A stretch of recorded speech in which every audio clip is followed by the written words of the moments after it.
ወሰዱሱ ለየካቲት በዛቲ ዕለት አይረፍ። ቅዱስ ኤፍሬም መታሰቢያው ነው። በረከቱ ጋራት። በዚችም ዕለት የጴጥሮስና የሶፊያ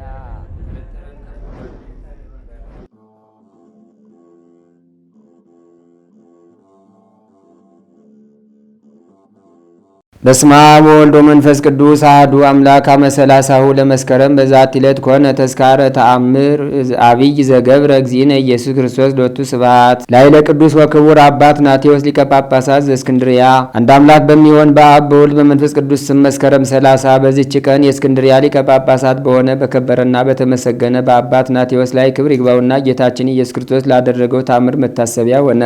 ይህም ሁለተኛው ቆስጠንጢኖስ ወደ ረከሰች የአርዮስ ሃይማኖት በገባ ጊዜ የእስክንድርያውን ሊቀ ጳጳሳት አባት ናቴዎስን አሳዶ ከሃዲውን ጊዮርጊስን በእስክንድርያ መንበር ላይ ሾመው። የአርዮስንም ሃይማኖት እንዲያጠናክር የረከሰ የአርዮስን ሃይማኖት የማይቀበሉትን ግን ሁሉንም ይገድላቸው ዘንድ አዘዘው። ብዙዎች ፈረሰኞች ጠረኞችን ለእርሱ ሰጥቶታልና፣ ስለዚህም ከእስክንድርያ ሰዎች ቁጥር የሌላቸውን ብዙዎች ምዕመናንን ገደላቸው። ቅዱስ አትናቴዎስም በተሰደደበት 6 ዓመት ኖረ። ከዚያም በኋላ የእግዚአብሔርን ልጅ የካደው ታናሽ ቆስጠንጢኖስ ወደ አለበት ወደ ቁስጥንጥንያ ተነስቶ ሄደ። ንጉሱንም እንዲህ አለው፣ ወደ ተሾምኩበት መንበሬ ትመልሰኝ እንደሆነ መልሰኝ፣ ካልሆነ የምስክርነት አክሊል እንድቀበል ግደለኝ። ንጉሱም ይህን ነገር ከእርሱ በሰማ ጊዜ በታናሽ መርከብ አድርገው ያለ ቀዛፊና ያለ መብልና መጠጥ በባህር ውስጥ እንዲተው ታዘዘ።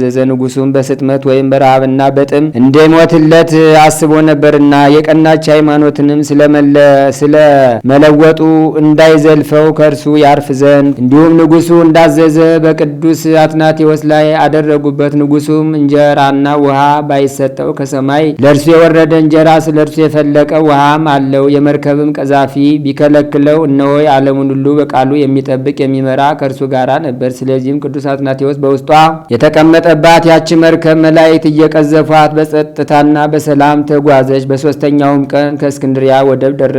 ምዕመናን ወገኖችም ደግ ጠባቂያቸው እንደደረሰ በሰሙ ጊዜ እጅግ ደስ አላቸው። መብራቶችንም በመያዝ በምስጋና እየዘመሩ ሊቀበሉት ወጡ። እግዚአብሔርንም እያመሰገኑ ወደ ቤተ ክርስቲያን አስገቡት። ከሃዲው ጊዮርጊስም ከወገኖቹ ጋር ወጥቶ ሄደ። በዚያችም ቀን ቅዱስ አትናቴዎስ ለእግዚአብሔር ታላቅ በዓልን አከበረ። እስክንድርያም ሰዎች እስከ ዛሬ ድረስ ያከብሩታል። ከዚህ በኋላ በዚህ ታላቅ ክብር የመረጣቸውን ላከበራቸው ለእግዚአብሔር ምስጋና ይሁን። የቅዱስ አትናቴዎስን በረከቱ ከእኛ ጋር ትኑር ለዘላለሙ። አማሃ ሰላም ለዘሰርአ ወአቀመ ተዝካሮ በዕለት ዛቲ ለአትናቴዎስ ዘያፈቅሮ አመወደይ ወባይረ ለህማም ወለተጽሮ እንዘይእዝዝ መላይቲው ከመይጹሩ ሐመሮ እስማይደው ለበጺ ሀገሮ። በዚችም ቀን የአርማንያ ሊቀ ጳጳሳት ጎርጎርዮስ መታሰቢያው ሆነ። በረከቱም ከእኛ ጋር ትኑር ለዘላለሙ። በዚችም ቀን የዘብዴዎስ ልጆች ያዕቆብና ዮሐንስ የተጠሩበት ነው። የአባ ቡላ፣ የማርዩ፣ የብትሩስ፣ የሰማይቱም የአስታሬስ መታሰቢያቸው ነው። በረከታቸውም ከእኛ ጋር ትኑር ለዘላለሙ። ሰላም ለክሙ መምህራነ እበይ ወተድላ ዘደብረ ማርያም አብሳዲ ወአሮን ዘገሊላ ትትኖለውኒ ስመሩ መንገለ ወፈርኩ ኩላ ኢይንአወኒ ጸርየ እንዘይንኡ ገደላ እንበለ አንበሳ ርሁብ ወካልኡ ተኩላ። ሰላም ለክሙ ጽጉባነ ምዑዝ ጽጌረዳ ዘረከበክሙ ክርስቶስ ለባህረ ገሊላ በአውዳ አመሰዓተ ደይን ያዕቆብ ዮሐንስ በለተ ፍዳ በሉኒ ሊተ ዘዚአነ ወለትምህርትነ ወልዳ እንዘ ትእዙ ለነፍሴ ዕዳ። በዚችም ቀን ቅዱስ አባ ሳሉሲ አረፈ። ይህም ቅዱስ መስተጋድል ሲሆን ራሱን እንደ እብድ አደረገ። እርሱ በስውር ይጸልያል ይጾማልን፣ በሰው ፊት ግን ምን አይጸልይም አይጾምም። በየጠዋቱ ሁሉ የሚመገበውን የሳር ፍሬ አድርጎ በሰው ፊት ያላምጣል። በምሽት ጊዜ ግን ከወንድሞች መነኮሳት ጋር ምን አይቀምስም። አበምኔቱ አባ ይስሐቅና መነኮሳቱ ሁሉ ከስራቸው የተነሳ ያደንቃሉ። ይህንንም ልማዱን ሊያስጥሉት ይሻሉ፣ ነገር ግን ልቡን እንዳያሳዝኑት ያስባሉ። በአንዲትም ዕለት የገዳማቸው በዓል ሆነ። አበምኔቱ አባ ይስሐቅም መነኮሳቱን እንዲህ አላቸው፣ ቅዱስ ቁርባንን ከመቀበሉ በፊት እህልን እንዳይቀምስ አባ ሳሉሲን ጠብቁት። እነርሱም ጠበቁት። የሚበላበትም ጊዜ ሲደርስ ከእነርሱ ሊለይ ወደደ። መነኮሳቱም ከለከሉት። እርሱም በረሃብ እንዳልሞትና በእናንተ ላይ በደል እንዳይሆንባችሁ ልቀቁኝ ብሎ ጮኸባቸው። ባልተውትም ጊዜ በዚያን ወቅት ቆቡን በራሱ ላይ አውልቆም እመቤቴ ማርያም ከሊ መነኮሳት እጅ አድኝኝ ብሎ የቤተ ክርስቲያኑን ግድግዳ በቆቡ መታበት። ሕንፃውም ተሰንጥቆለት በዚያ ወጥቶ ሄደ። የግድግዳውም ግንብ ተመልሶ እንደ ቀድሞ ሆነ። ተሰበሰቡትም ይህን ድንቅ ተአምር ባዩ ጊዜ 300 ጊዜ ኪርያላይሶን እያሉ ጮሁ። በዚያንም ጊዜ ያችን ቆብ ወድቃ አገኟት። በታላቅም ክብር በቤተ ክርስቲያን ውስጥ አኖሯት። ድውያንንም በመፈወስ ከእርሷ ብዙ ታምራት ተደረጉ። ሊቀ ጳጳሱን በሰማ ጊዜ ከእርሷ ሊባረክ ወዶ ያችን ቆብ ሊወስዳት ፈለገ። በየጊዜውም ሲወስዳት ወደ ቦታዋ ወደዚያ ገዳም ትመለሳለች። እንዲህም 3 ጊዜ ሆነ። ከዚህ በኋላ መውሰዱን ተወ። ከብዙ ወራትም በኋላ እንደ ዛሬው ሁሉ በዚች ቀን አባ ሳዱሲ በዚህ ገዳም ባረፈበት ቦታ ተገልጾ ተገኘ። በክብርም ገንዘው ቀበሩት። ለእግዚአብሔር ምስጋና ይሁን፣ እኛንም በሁሉ ቅዱሳን፣ በጻድቃን፣ በሰማዕታት፣ በከበሩ ደጋጎች መላእክትም ልመና ይማረን። በነቢያትና በሐዋርያትም ይልቁንም አምላክን በወለደች በድንጋሌ ሥጋ በድንጋሌ ነፍስ በጸናች በክብርት እመቤታችን ማርያም አማላጅነት ይማረን። በረከቷም ከእኛ ጋር ይኑር። የሁሉ ቅዱሳንም በረከት በርዕሰ ሊቃነ ጳጳሳቱ በአባ ማትያስ በሁላችንም የክርስቲያን ወገኖች ላይ ይኑር ለዘላለሙ አሜን። በመስከረም ወር የሚነበብ ንባብ ተፈጸመ።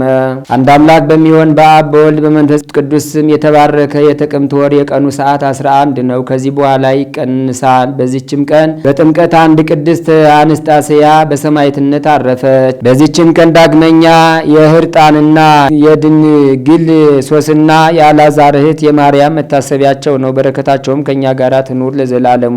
ዘአቅረብኩ ማሕሌተ ዘኪሬ አእላፈ ምለተ ጸምዱከ ዘልፈ ለላ አነብብ ተወከብ ዘንዴቴ መጽሐፈ እንተረሰይ ከግዚኦ በሪቀ መበለት ኩፈ ምላቡ ላን ዘተርፈ ነቢያት ቅዱሳን ሐዋርያት ሰባክያን ሰማዕት ወጻድቃን ወመላእክት ትጉሃን ደናግል አዲው መነኮሳት ሄራን ባርኩ ባርኮ ጉባኤ ዛቲ መካን እስከ አረጋዊ ሊቅ ወንዑስ ሕፃን ለዘጻፎ በክርታስ ወለዛ ጻፎን ዘይደርስ ወለዛ አንበቦ ለዘተርጎሞ በልሳን አዲስ ወለዘሰማ ቃሎ በዝነ መንፈስ በጸሎተሙ ማርያም አራቂተ ኩሉም ባይ ስውረ የመሐረነ ኢየሱስ ክርስቶስ። ተአምር ዘገብረ ዮሐንስ መጥምቅ መለኮት ለአሐቲ ብእሲ ዘይትአመን በጸሎቱ ጸሎቱ ወበረከቱ ያህሉ ምስለ ኩልነ ህዝበ ክርስቲያን ለዓለም ዓለም አሜን።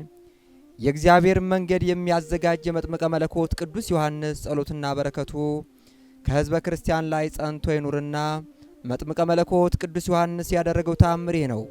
በምድረ ኢትዮጵያ እንዲህ ሆነ። በመጥምቀ መለኮት ቅዱስ ዮሐንስ አማላጅነት የምትታመን አንዲት ሴት ነበረች። ወደ ቅዱስ ዮሐንስ ደብር እየሄደች በጽኑ ልቡና በመማፀን ትለምነው ነበር። ለዚችም ሴትም ብዙ ልጆች ነበሯት። ከልጆቿም አንዲቷ በሽተኛ ነበረች። ቀንና ሌሊት ደም ይፈሳት ነበርና ከሰው መሃል መዋልና መቆም መቀመጥ አትችልም ነበር። ይህች የታመነች ልጅ እናት ግን ወደ ቅድስት ቤተ ክርስቲያን እየተመላለሰች ዘወትር ወዳጄ ቅዱስ ዮሐንስ ሆይ ይህን ሐዘንና ልመናዬን አሰማኝምን? ይህችን ልጅ ማርልኝ፣ ይኸውም በሽታና ጭንቀት ከእርሷ ዘንድ አስወግድልኝ፣ እንደ ሌሎች ልጆች ትሆን ዘንድ እያለች የመጥምቀ መለኮት ቅዱስ ዮሐንስ ስዕል ፊት ትማጸን ነበር። ይህች ሴት አንድ ቀን በብዙ እንባ ስትማጸን ስሙ ገብረ እግዚአብሔር የተባለ አንድ ካህን አንቺ የተከበርሽ እህቴ ሆይ እንግዲህ የሚያስለቅስሽ ምንድን ነው? በጥቡ ልብ ወደ እርሱ ለሚማጸኑ ሁሉ የሚረዳቸው ቅዱስ ዮሐንስን የምትለምኙ ምንድን ነው አላት። ያች ሴትም ልጄ ደም እየፈሰሳት ታማለች፣ ይፈውሳት ዘንድ እለምናለሁ አለችው። ያን ጊዜም ያ ካህን ልጇን ታመጣለት ዘንድ ነገራት። ልጇም ከእህቶቿ ጋር ወደ መጥምቀ መለኮት ቅዱስ ዮሐንስ ደብር አመጣቻት። ካህኑም ከነቢዩ ዳዊት መዝሙር በሽተኛ ነኝና ዓይኖቼም ታውከዋልና አቤቱ ይቅር በለኝ ፈውሰኝ የሚለውን ሌሎቹንም ቃላት መዝሙር ከወንጌል ከመልእክታት አወጣቶ ጸሎተ ኪዳን ይጸልይ ጀመር። በውሃ ላይ የሚያድን የእግዚአብሔር ህቡ ስም ጠርቶ ጸሎቱን ከጨረሰ በኋላ የታመመችውን ልጅ አጠመቃት። ይህች ልጅም ከሚፈሳት ደሟ ፈጥና ተፈወሰች። ቅዱስ ዮሐንስ የምትታመን እናቷም እልል ብላ እግዚአብሔርን አመሰገነች። ፈጥኖ የደረሰላት የመጥምቀ መለኮት ቅዱስ ዮሐንስ አማላጅነት አደነቀች። ጸሎትና በረከቱ ከሁላችን ከህዝበ ክርስቲያን ላይ ጸንቶ ይኑር። የመጥምቀ መለኮት ቅዱስ ዮሐንስ ረድኤት በረከት አይለየን ለዘላለሙ አሜን። የኢትዮጵያ ኦርቶዶክስ ተዋሕዶ ቤተክርስቲያን የአጭበርባሪዎች፣ የወንበዴዎች፣ የነጋዴዎች ማዕከል አይደለችም። የእውነተኞች አባቶች ለሰማይና ለምድር በረከት የሆኑ አባቶች መገኛ ናት። ዛሬ እስራኤል ኢትዮጵያን የሚያደሙ ቤተክርስቲያንን የሚያደሙ የሰው ልጅን የሚያደሙ ብዙዎች ናቸው። ዛሬ የሚያረጋጋ ነገር ጠፍቷል። የሚያጽናና ነገር ጠፍቷል። ሁሉን ነገር ስናየው ሽብር ነው። ሁሉን ነገር ስናየው ጭንቀት ነው። እውነት ነው። ዓለም ይረሳል፣ እግዚአብሔር ግን ያስታውሳል። ዛሬም እንደዚህ አይነት ሰዎች በዓለማችን ሞልተዋል። ለሰው ሕይወት ደንታ የሌላቸው በቃላት ሰውን የሚሰሩ በቃላት ሰውን የሚያደቡ በሰው ሕይወት ላይ አሸዋ የሚነሰንሱ የቅዱስ ዮሐንስ ክብሩ ሲነገር፣ ገድሉ ሲነገር፣ ታሪኩ ሲነገር፣ ፈዋሽነቱ ሲነገር ደም ግፊታቸው የሚጨምር ፊታቸው የሚቀላ ጥርሳቸው የሚንቀጣቀጥ ይኖራሉ።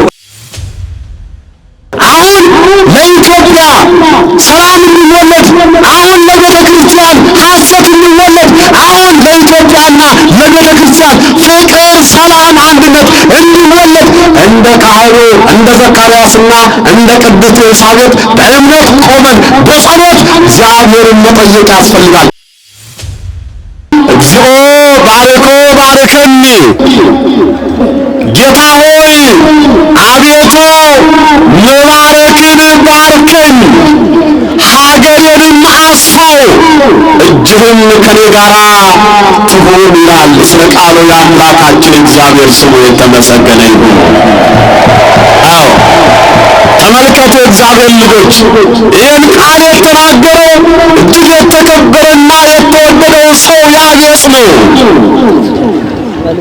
የእግዚአብሔር ሰው ያቤጽ፣ በእግዚአብሔር በረከት የሚያምነው ያቤጽ ጌታ ሆይ መባረክን ባርከኝ አለ። እስኪ ቃሉ ከኔ ጋር በሉት። ጌታ ሆይ በሉ፣ መባረክን ባርከኝ፣ ሀገሬንም አስፋው፣ እጅህም ከኔ ጋር ትሁን። መባረክ ትፈልጋላችሁ ክርስቲያኖች? እግዚአብሔርን ባርከን በሉና አመስግኑት። እግዚአብሔር አዎ ባራኪው እግዚአብሔር ሊባርከን የታመነ ነው። ፈዋሹ እግዚአብሔር ሊፈውሰን የታመነ ነው። በሁሉ ሁሉን የሚሠራ እግዚአብሔር የምንፈልገውን ሳይሆን የሚያስፈልገንን ነገር ሊያደርግልን የታመነ ነውና ስሙ የተመሰገነ ይሁን እግዚአብሔር ልጆች። ስለዚህ ዛሬ እኔና እናንተ በዚህ ቅዱስ ስፍራ የተሰበሰብነው በዓለም ያጣነውን በረከት በቤቱ ለመጎናጸፍ ነው። በዓለም ያጣነውን ሰላም በቤቱ ለማግኘት ነው። በዓለም ያጣነውን መረጋጋት በቤቱ ለመጎብኘት ነው። እግዚአብሔር ልጆች ዛሬ የሚያረጋጋ ነገር ጠፍቷል። የሚያጽናና ነገር ጠፍቷል። ሁሉን ነገር ስናየው ሽብር ነው። ሁሉን ነገር ስናየው ጭንቀት ነው። ከዚያ ጭንቀት ሊባርከን ሊያሳርፈን የድንግል ማርያም ልጅ መድኃኔ ዓለም ስለጠራን ስለጠራችሁ፣ ስለሰበሰበን ስለሰበሰባችሁ እንኳን ደስ አላችሁ እንላችኋለን። እግዚአብሔር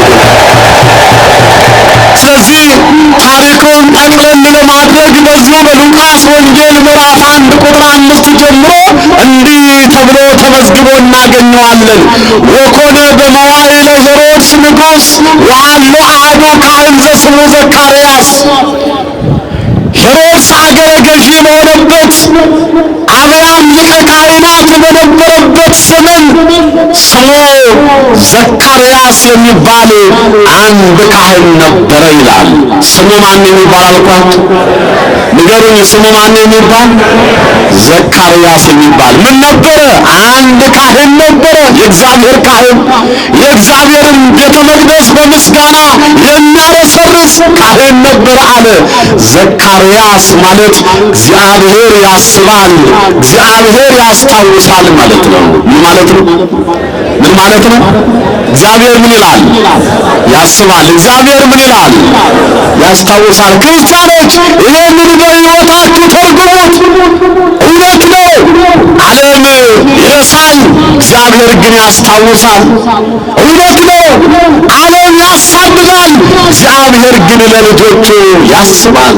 ለዚህ ነው በመጽሐፍም የሚያስጨንቃችሁን ሁሉ እርሱ ስለእናንተ ያስባልና በእርሱ መዳፍ ላይ ጣሉት ተብሎ የተጻፈው። ስለዚህ ዘካርያስ ማለት እግዚአብሔር ያስባል፣ እግዚአብሔር ያስታውሳል ማለት ነው።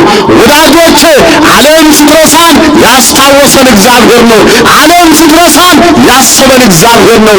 ለዚህ ድንቅ ጌታ ክብርና ምስጋና ይገባልና እግዚአብሔርን አመስግኑት። አዎ ሰው ይረሳን፣ ዘመን ይረሳን፣ ሁኔታ ይረሳን፣ ቦታ ይረሳን፣ እግዚአብሔር ያስታውሰናል። ማን ያስታውሰናል? ማን ያስታውሰናል? ወዳጆቼ ብዙዎች አይደለም መኖራችንን መፈጠራችንን እንኳን አያውቁም። ብዙዎች ስላለን ነገር አይደለም ምንና ምን እንድንሆን እንኳን አያውቁንም። ማንም ባያውቀን ግን ሁሉን አዋቂ እግዚአብሔር ያውቀናል። ማንም ባያስበን ግን ሁሉን የሚያስብ እግዚአብሔር ያስበናል። ደስ ይበላቸው ክርስቲያኖች። የኔና የእናንተ አስተዋይ እግዚአብሔር ነው። የኔና የእናንተ አሳቢ እግዚአብሔር ነው። የሚያስታውሰን የለም የሚያስብልን የለም ብላችሁ አታጉረምረሙ። ከሁሉም በላይ የሚያስታውሰን እግዚአብሔር አለ። ከሁሉም በላይ የሚያስብልን እግዚአብሔር አለ። እውነት ሐሰት እውነት ሐሰት። ወላጆቻችን እንኳን በባህሪያቸው ክፉ ሲሆኑ ለልጆቻቸው ያስባሉ፣ ልጆቻቸውን ያስታውሳሉ። የኔና የእናንተ አባት እግዚአብሔር በባህሪው ደግና ርኅሩኅ ቸር ሆኖማ እንዴት አድርጎ አብዝቶ አያስብልን? እንዴት አድርጎ አብዝቶ አያስታውሰን? ቤት ዘግታችሁ የምታለቅሱ፣ ቤት ዘግታችሁ የምትጨነቁ የሚያስታውሳችሁ የሚያስባችሁ እግዚአብሔር አለና ለእግዚአብሔር ንገሩት ብላችሁ እግዚአብሔርን አመስግኑላችሁ። እግዚአብሔር ልጆች ዘካርያስ ማለት እግዚአብሔር ያስባል፣ እግዚአብሔር ያስታውሳል ማለት ነው። ክርስቲያኖች ከልባችሁ ሆናችሁ እግዚአብሔር በበረከት አስበኝ፣ እግዚአብሔር በበረከት አስታውሰኝ ብላችሁ እስኪ ለሰማይና ለምድር ንጉሥ ምስጋና አቅርቡለት። ስሙም ዘካርያስ ይባላልና ሚስት ባለቤቱም ከካህኑ ከአሮን ወገን የሆነች ኤልሳቤጥ ትባላለች ይላል። ስሟን ጠቅሶ ይናገራል። ምክንያት አለው። የካህኑ የሊቀ ካህኑ የአሮን ሚስት ኤልሳቤጥ ሳለች ሕገ ኦሪት ተሰርታ ነበርና የካህኑ የዘካርያስ የካህኑ ዘካርያስ ባለቤት ኤልሳቤጥ እንዳለች ሕገ ወንጌል መሰራቷን ለማጠየቅና ለማስተዋስ ነው። እግዚአብሔር ልጆች እንዲልና ወክሌሆሙ ጻድቃን እሙንቱ በቅድመ እግዚአብሔር ወየሐውሩ በሕጉ ወበትእዛዙ። እነዚህም ሁለት የትዳር ጥንዶች በእግዚአብሔር ሕግና ትእዛዝ ያለ ነቀፌታ እየሄዱ ጻድቃን ነበሩ ይላቸዋል። ምን ነበሩ? ጻድቃን ነበሩ። በጣም የሚገርም ነው። በእግዚአብሔር ፊት ያለ ነቀፌታ በሕጉና በትእዛዙ እየኖሩ እንደ ሕጉ እንደ ትእዛዙ እግዚአብሔርን አክብረው እየኖሩ ጻድቃን ነበሩ ይላቸዋል። እግዚአብሔር ልጆች ጽድቃቸውን ቅድስናቸውን የመሰከረላቸው አምላካችን እግዚአብሔር ነው። ስለ ቃሉ ክብርና ምስጋና ይድረሰው። ሁለቱ ጻድቃን ነበሩ። የእግዚአብሔር ሰው ነበሩ። ራሳቸውን ለእግዚአብሔር ያስገዙ፣ ራሳቸውን ለእውነት የሰጡ እስመ አልቦሙ ውሉድ። ነገር ግን ምንም ቅዱሳን ይሆኑ፣ ምንም ንጹሐን ይሆኑ፣ ምንም ጻድቃን ይኖሩ ልጅ ግን አልነበራቸውም። በኃጥአን ቤት የተትረፈረፈው በኃጥአን ድንኳን የተትረፈረፈው የልጅ በረከት በእነዚህ በሁለት ጻድቃን ቤተሰቦች መካከል ግን ልጅ አልነበራቸውምና አብዝተው ያለቅሱ፣ አብዝተው ይጨነቁ ነበረ። ምክንያቱም ባለቤቱ ኤልሳቤጥ መካን ነበረች ይላል እግዚአብሔር ልጆች። ይሄ የሚያስተምረን ትዳር ሚስቴ መከነች፣ ሰነፈች ተብሎ ትዳር በምን እንደማይቀየር ነው። አሁን የዓለማችን ትልቁ ችግር ሆኖ ይታያል። በሁኔታዎች በአንዳንድ ነገሮች የብዙ ቤት ትዳር ይናጣል። የብዙ ቤት ሰው ዘካርያስን ቤት ግን የልጅ ማጣት ፈተና አልፈተነውም። ምክንያቱም እግዚአብሔርን ሶስተኛ አድርገው በቅድስና ይኖሩ ነበር ነው የሚለው። ክብርና ምስጋና ለመድኃኔዓለም ይሁን። እግዚአብሔር ስለዚህ ክርስቲያኖች እንደነዚህ ያሉ ቃላትን ወደ ሕይወታችን ወስደን በውስጣችን ማዳመጥ ያስፈልጋል። የትዳር ዓላማ እንዲገባን፣ የትዳር ትርጉሙ እንዲገባን፣ ከእግዚአብሔር ጋር መኖር የሚያመጣው ትርፍና ውጤት እንዲገባን ቃሉን ከልብ መስማት ያስፈልጋል። ኤልሳቤጥ መካን ነበረችና ልጅ አልነበራቸውም ይላል። ከዚያም በኋላ የዘካርያስ የአገልግሎቱ ወራት ደረሰና ወደ ቤተ መቅደስ ለአገልግሎት ገባ ይላል ወንጌላዊ። እሱ ካህኑ ለአገልግሎት ወደ ቤተ መቅደስ ሲገባ ሕዝቡ ደግሞ በውጭ ሆነው ለካህኑ ይጸልዩለት ነበረ። እንዲህ እያሉ በጎ ራእይ ግለጽለት፣ መሥዋዕተ ስቡን በአቅርንተ ምሳው ላይ ሙላለት እያሉ መሥዋዕተ ስቡ በአቅርንተ ምሳው ላይ የሞላ እንደሆነ ዘመነ ፍስሐ ይሆናል፣ የጎደለ እንደሆነ ዘመነ ረሃብ ይሆናልና ዘመኑ የደስታ ዘመን እንደሆነላቸው፣ የበረከት ዘመን እንደሆነላቸው ምዕመናኑ ለአባታቸው ይጸልዩ ነበረ። ክርስቲያኖች ምዕመናን ለአባቶች መጸለይ የመጽሐፍ ቅዱስ ሕይወት ነው፣ የመጽሐፍ ቅዱስ ታሪክ ነው። ለአባቶቻችን እድሜና ንስሐ እንዲሰጥልን በጎ ነገር እግዚአብሔር እንዲያናግራቸው፣ እንዲያሳስባቸው፣ እንዲገልጽላቸው የኔና የእናንተ የልጆቻቸው ጸሎት በመጽሐፍ ቅዱስ አስፈላጊ እንደሆነ ተመዝግቧል። እግዚአብሔር ልጆች ካህኑ ስለ ልጆቹ ይጸልያል፣ ልጆቹ ደግሞ ስለ ካህኑ ይጸልዩ ነበር። የእግዚአብሔር ልጆች ታዲያ በቤተ መቅደሱ ገብቶ እጁን ዘርግቶ ማዕጠንቱን አዘጋጅቶ ወደ እግዚአብሔር ይጸልይበት በነበረ ሰዓት ወአስተርአዮ መልአከ እግዚአብሔር እንዘ ይቀውም በየማነ ምሥዋዕተ ዕጣን፣ የእግዚአብሔር መልአክ በዕጣኑ መሠዊያ በስተቀኝ ተገለጸለት ይላል። ክብርና ምስጋና ለመድኃኔዓለም ይሁን። በዕጣኑ መሠዊያ በስተቀኝ ለካህኑ ለዘካርያስ ተገለጠለት። ወዳጆች የኛ የቤተ መቅደሳችን አገልግሎት ዝም ብሎ አይደለም። በሰማይ ያለው ስርዓት በምድር አለ። በሰማይ የሚከናወነው አገልግሎት በምድርም ይከናወናል። የዚህች ቤተ ክርስቲያን ልጆች አደረገን መድኃኔዓለም ምስጋና ለስሙ ይሁን። የዚህች ቤተ ክርስቲያን ልጆች አደረገን። ዛሬ ስለ ዕጣኑ ሲነገሩ የሚያማቸው አሉ። ስለ ክህነት አገልግሎት ሲነገራቸው የሚቆረቁራቸው አሉ። ወዳጄ ዕጣን በሰማይ አለ፣ በቤተ መቅደስ አለ። ታቦት በሰማይ አለ፣ በቤተ መቅደስ አለ። ጽናው በሰማይ አለ፣ በቤተ መቅደስ አለ። መቋሚያው በሰማይ አለ፣ በቤተ መቅደሳችን አለ። ይሄን ሁሉ ያደረገልን መድኃኔዓለም ምስጋና ይድረሰው። እግዚአብሔር ልጆች ክርስቲያኖች የዚህች ቤተ ክርስቲያን ድምፅ የሰማይ ድምፅ ነው። ምን አልኳችሁ? ንገሩ፣ ምን አልኳችሁ? የዚህች ቤተ ክርስቲያን ድምፅ በሰማይ ያለ ድምፅ ነው። ቅዳሴው በሰማይ ያለ ድምፅ ነው። ማህሌቱ በሰማይ ያለ ድምፅ ነው። አገልግሎቱ በሰማይ ያለ ድምፅ ነው። እንዴት ደስ ይላል! እግዚአብሔር ልጆች እንዴት ደስ ይላል! እንዴት ደስ ይላል! በዕጣኑ መሠዊያ በስተቀኝ ተገለጠና ለመልአኩ ለዘካርያስ ታየው። ካህኑ ዘካርያስ ፈራ፣ ደነገጠ፣ ተርበደበደ፣ በርከ አለው። ይትፍራ ዘካርያስ እስመ ተሰምዐ ጸሎትከ ወብእሲትከ ኤልሳቤጥ ትወልድ ለከ ወልደ።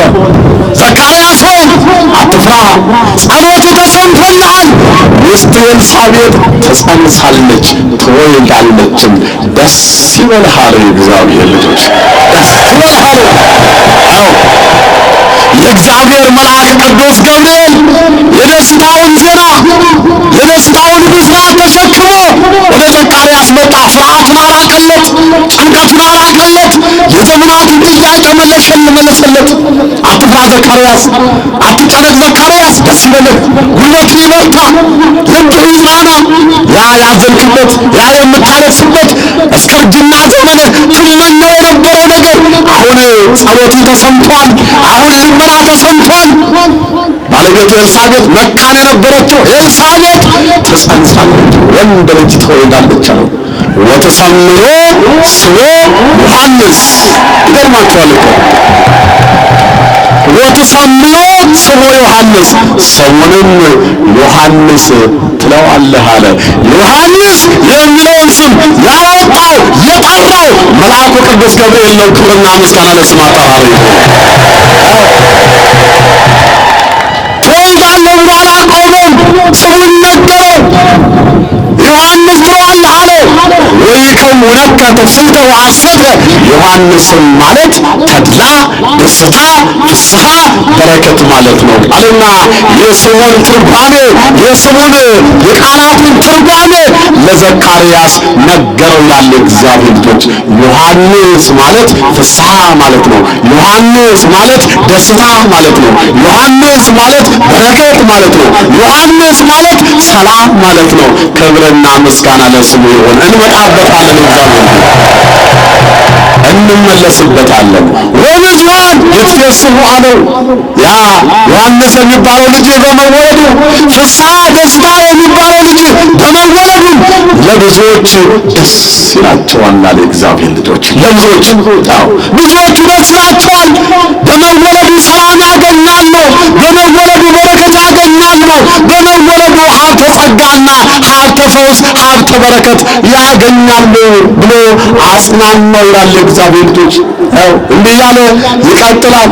እሱም በእግዚአብሔር ፊት በጌታ ፊት ታላቅ ይሆናልና ኢይሰቲ ወይነ ወሜሰ የሚያሰክር ነገር አይጠጣም። ብዙዎችን ወደ እግዚአብሔር ፊት ይመልሳል። የልጆችን ልብ ወደ የአባቶችን ልብ ወደ ልጆች ኃጥአንንም ወደ ቅድስና ጥበብ ይጠራል እያለ የቅዱስ ዮሐንስን ታላቅነት የቅዱስ ዮሐንስን የበረከት ሕይወት ይነግረው ጀመረ። እግዚአብሔር ልጆች ያስረዳው ጀመረ። እግዚአብሔር ልጆች እንደውም እንዲህ አለ። በዚያ ዘመን ታሪኩን ጎልቶ የሚነገር ኤልያስ የሚባል ለሰማይና ለምን የከበረ ሰው ነበረ።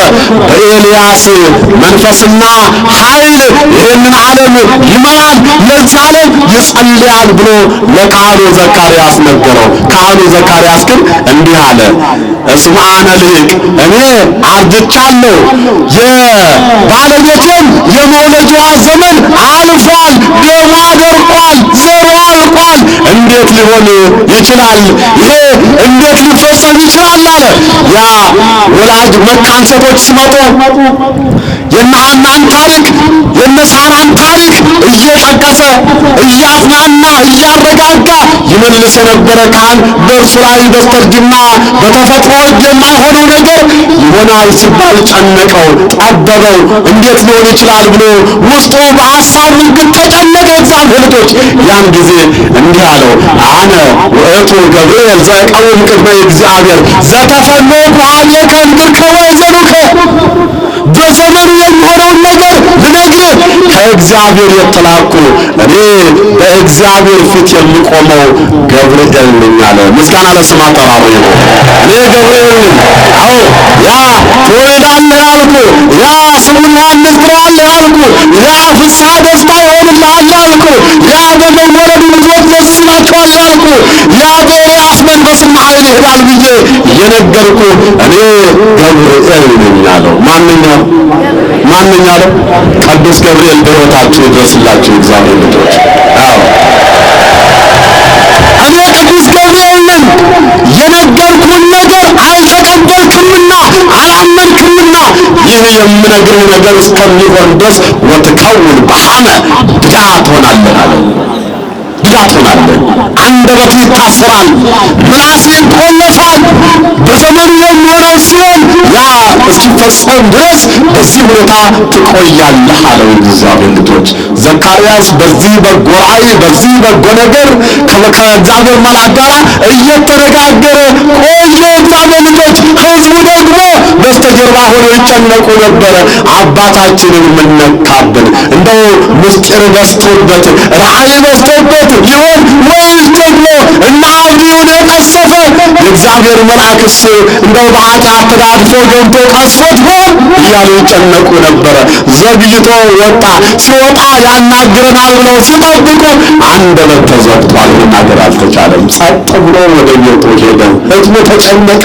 አይ ምስጢር በዝቶበት ነው፣ ታሪክ በዝቶበት ነው፣ ላለመናገር ፈልጎ ነው አባታችን እያሉ ይጽናኑ ነበረ። ሄደ። ከክብረ ዕጣን በኋላ ከባለቤቱ ከኤልሳቤጥ ተገናኙ። ቅዱስ ዮሐንስ ተጸነሰ። የእግዚአብሔር ልጆች ቅዱስ ዮሐንስ ተጸነሰ። ቅድስት ኤልሳቤጥ ግራ ገባት። ሆዷ እየገፋ መጣ። እንዴት ነው የነገር አለች። ወከበተት 65 አወርሃ ይላል ቅዱስ ወንጌሉ። አዎ ቂጣ ከሆነ ይጠፋል፣ ሽም ከሆነ ይገፋል ብላ ለ5 ወር ጽንሷን ሸሸገች ይላል እግዚአብሔር ልጆች። ምክንያቱም አሮጊት ናት። እንደ ሰው አነጋገር ትወልዳለች ተብሎ አይጠበቅም። አረገዝኩ ብትል ሰው ሊሳለቅባት ይችላል፣ ሰው ሊስቅባት ይችላል። 5 ወር ካለፈ በኋላ ጽንሱ ሲረጋገጥ አይተተ ዝንጓዌ ብላ እግዚአብሔርን አመሰገነች። እንዲህ አለችው እግዚአብሔርን፣ እግዚአብሔር ነቀፌታዬን አስወግዷልና አመሰግነዋለሁ አለች። እግዚአብሔር እግዚአብሔር ስድቤን አስወግዷልና፣ እግዚአብሔር በሰው ፊት መዋረድን አስወግዷልና አመሰግነዋለሁ። በብሉይ ኪዳን የማይወልዱ ሴቶች ብዙ ስድብ ይወርድባቸው ነበረ፣ ብዙ መርገም ይደርስባቸው ነበረ። ይቺ ብትወልድ እንጂ የማትወልድ እንደ ለቅሶ ደረቅ እንደ ድንጋይ ጠጥራ የምትኖር እያሉ የማይገባ ስድብ ይሳደቡ ነበረ። አጥንት የሚሰብር ልብ የሚያደማ ንግግር ይናገሩ ነበረ። ዛሬም እንደዚህ ያሉ ሰዎች በዓለማችን ሞልተዋል። ለሰው ሕይወት ደንታ የሌላቸው፣ በቃላት ሰውን የሚሰሩ፣ በቃላት ሰውን የሚያደቡ፣ በሰው ሕይወት ላይ አሸዋ የሚነሰንሱ ሕይወታቸው አንደበታቸው መራራ የሆነ ከነሱ መኖር ውጭ የሌላ መኖር የማይታያቸው ኤልሳቤጥን ያደቡ እንደነበሩ ያሉት ዛሬም ኢትዮጵያን የሚያደቡ ቤተክርስቲያንን የሚያደቡ የሰው ልጅን የሚያደቡ ብዙዎች ናቸው። እግዚአብሔር እንደነዚህ ያሉት ልቦና ይስጥልን። ስድቤን እግዚአብሔር አስወግዳለች። እግዚአብሔር ስድባችሁን ያስወግድላችሁ። ነቀፌታችሁን እግዚአብሔር ያስወግድላችሁ። ነቀፌታን አስወገደ፣ ስድቤን አስወገደ። እግዚአብሔር ማመሰግነዋለሁ፣ እግዚአብሔር ማከብረዋለሁ እያለች በፍጹም ደስታ እግዚአብሔርን ታመሰግነው፣ እግዚአብሔርን ታከብረው በበለጠ ተወደው ጀመረ ይላል እግዚአብሔር ልጆች። ታዲያ በዛሬው ዕለት ሰኔ 30 የዛሬ 2016 ዓመተ ምህረት ማለት ይቻላል የመውለጃዋ ሰዓት፣ የኤልሳቤጥ የመውለጃ ሰዓት ደረሰ ይላል እግዚአብሔር ልጆች። ታዲያ መልአኩ ወንድ ልጅ ትወልዳለህ፣ ስሙን ዮሐንስ ትለዋለህ የተባለ ደስታ ወሐሴት ለስሙ ትርጓሜ የተባለ መልአኩ ያበሰረው ቅዱስ ዮሐንስ መጥምቀ መለኮት ቅዱስ ዮሐንስ በዛሬው ዕለት ለእኔና ለእናንተ በረከት ሆኖ ተወለደልን። ደስ ይበላችሁ። ተወለደልን።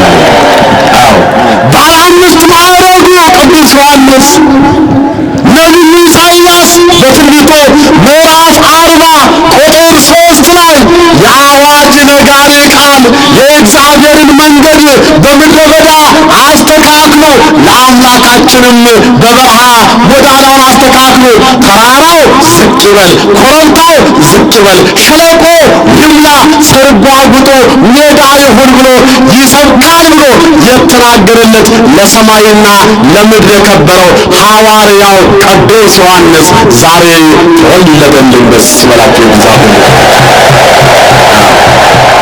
አልቦ ዘያብዮ ዮሐንስን ትውልደ አንስት ከሴቶች ከተወለዱ ዮሐንስን የሚበልጠው የለም ብሎ መድኃኔ ዓለም ጌታችን ኢየሱስ ክርስቶስ የመሰከረለት ፈጣሪውን ያጠመቀ ምድራዊ ካህን በዛሬው ዕለት ተወለደልን። ደስ ይበላችሁ። እግዚአብሔር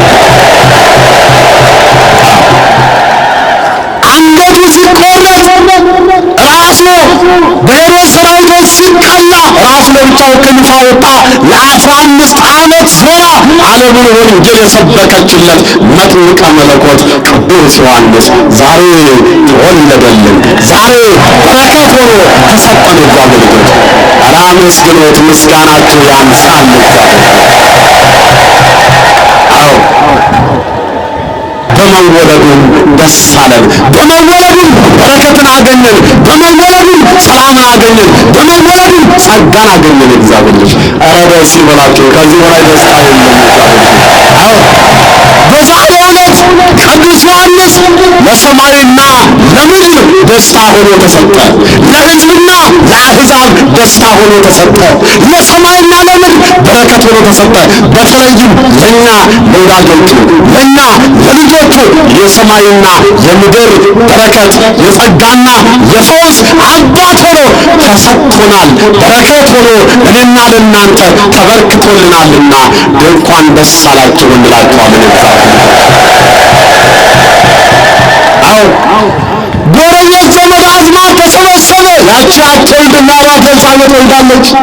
ያቺ መካን ኢያዕር የሚያስማጥባት ኤልሳቤጥ ወንድ ልጅ ታንቅፋለች። እንደ ፀሐይ የሚያበራ ወንድ ልጅ እግዚአብሔር ያደረገላትን ምሕረቱን ቸርነቱን እያዩ ያገኑላት ጀመረ፣ ያከብሯት ጀመረ፣ ይወዷት ጀመረ ይላል። ታዲያ ጠጋ አሉና ልጅሽ ማን እንዲባል ትወጃለሽ አሏት። ማን እንዲባል ማን ተብሎ እንዲጠራ ትፈልጊያለሽ አሏት። ዮሐንስ ነዋ አለች። ይገርማቸዋል። ካህኑ ዘካርያስ አልነገራትም፣ አንደበቱ ድዳ ሆኗል። የእግዚአብሔር መልአክም ለእርሷ አልነገራትም። ማን ነገራት ካላችሁ መንፈስ ቅዱስ ገልጦላት ነው። ምስጋና ለእግዚአብሔር። መንፈስ ቅዱስ ገልጦላት ዮሐንስ ይባላል። ዮሐንስ ነው መባል አለበት።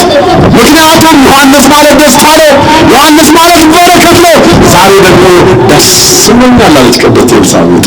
ደስ ብሎኛል፣ በረከት አግኝቻለሁ፣ ደስታ አግኝቻለሁ፣ ሀብት አግኝቻለሁ፣ ጸጋ አግኝቻለሁ። ዮሐንስ ይባላለች። ቆይ እስኪ አባቱን እንጠይቀው ማን እንዲባል ይሆን ብለው ጠየቁት። እንዳልኳችሁ መናገር አይችልም፣ አንደበቱ ድዳ ነው። ወረቀት ለመነ። ወሰአለ ለውሃ ይላል ቅዱስ ወንጌል። አዎ የሚጽፍበት ወረቀትና እስክሪብቶ ጠየቀ፣ ሰጡት። ዮ ሲል የተቆለፈው ምላሱ በትን አለ፣ የታሰረው ምላሱ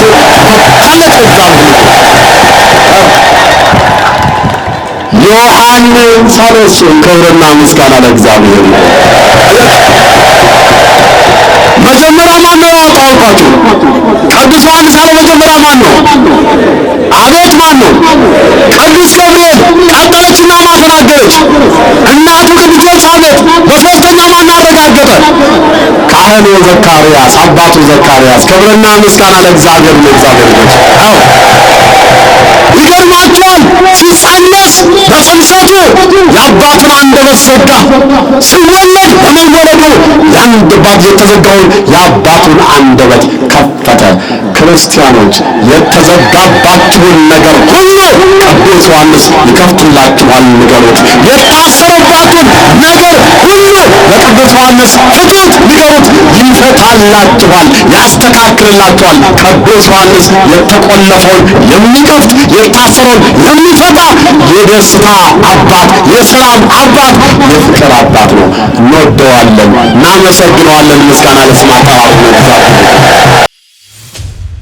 የሰማነውን በዝን ልቡናችን ይጻፍብን፣ ከቅዱሳን ረድኤት በረከት ያሳትፈን፣ ሰላም ቀን ያውለን፣ በዓሉን የበረከት በዓል ያድርግልን። አምላካችን ቅድስት ተዋሕዶ ሃይማኖታችን አስፋልን፣ ምእመናንን በሃይማኖት አበርታልን። የሰላም አምላክ ሰላምን ስጠን። ቀኑን ባርከ ቀድሰ በሰላም አውለን። አቡነ ዘበሰማያት ይትቀደስ ስምከ ትምጻእ መንግሥትከ ወይኩን ፈቃድከ በከመ በሰማይ ከማሁ በምድር ሲሳየነ ዘለለ ዕለትነ ሀበነ ዮም ወኅድግ ለነ አበሳነ ወጌጋየነ ከመ ንሕነኒ ንኅድግ ለዘአበሰለነ የታብአነ እግዚኦ ውስተ መንሱት አላ አድኅነነ ወባልሐነ እምኩሉ እኩይ እስመ ዚአከ ይእቲ መንግሥት ኃይል ወስብሐት ለዓለመ ዓለም። በሰላመ ቅዱስ ገብርኤል መልአክ ኦ እግዝእትየ ማርያም ሰላም ለኪ ድንግል በሕሊናኪ ወድንግል በሥጋኪ እመ እግዚአብሔር ጸባኦት ሰላም ለኪ ቡሩክት አንቲ እምአንስት ወቡሩክ ፍሬ ከርሥኪ ተፈሥሒ ፍሥሕት ኦ ምልዕተ ጸጋ እግዚአብሔር ምስሌኪ ሰአሊ ወጸልይ ምህረታ በፍቅር ወልድኪ ኢየሱስ ክርስቶስ ከመ እስራኤልን አጣዊነ ተማኅፀነ ብኪ ኦ ተወካፌ ንስሐ ወሰራይ ኃጢአት ኢየሱስ ክርስቶስ ስረይ ኃጢአትየ ወኃጢአተ ኩሉ ሕዝብ ከማይሠራ ኃጢአት እግዚአብሔር ይፍታ። ንቁ ሚዲያ ለተመልካቾቹ ከሚያደርሳቸው ዕለታዊ ሳምንታዊና ወርሃዊ ዝግጅቶች መካከል የየዕለቱን ስንክሳር ወርሃዊና ዓመታዊ የቅዱሳን ገላትና ድርሳናትን በኢትዮ ማህበር የዩቲዩብ ቻናል ያቀርባል። የየዕለቱን ስንክሳር ባሉበት ሆነው በማድመጥ እንዲሁም ወርሃዊና ዓመታዊ የቅዱሳንን ዜና ሕይወታቸውን በማድመጥ ከቅዱሳኑ በረከትና ረድኤት እንዲያገኙ ንቁ ሚዲያ የሁል ጊዜ ምኞቱ ነው። በየዕለቱ የሚለቀቁ ዜና ቅዱሳንን ላይክ፣ ሼር እና ሰብስክራይብ በማድረግ አገልግሎቱን ይደግፉ። ንቁ ሚዲያ ርቱ የቤተ ክርስቲያን ልሳን